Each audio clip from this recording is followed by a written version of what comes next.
Haleyli gözlerim,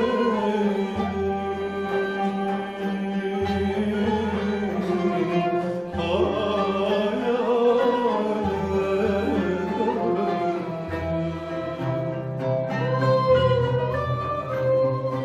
aşkın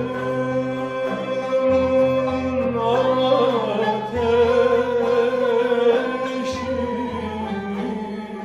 melale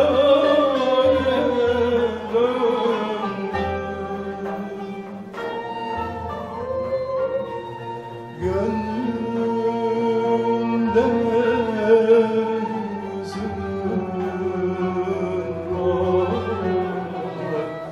yaklaştı akşam. Ömrümün güneşi zevale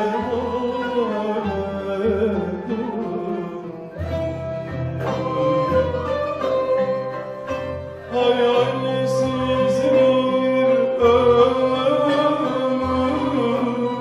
durgun bir gönlüş, sevdasız bir hayat, susuz bir çölmüş.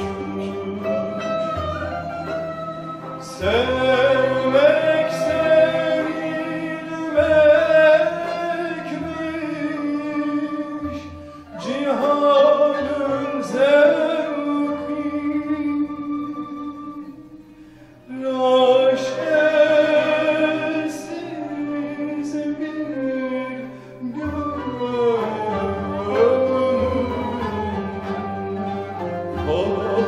zevki.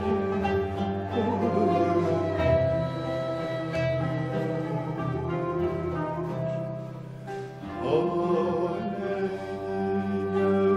gözlerim,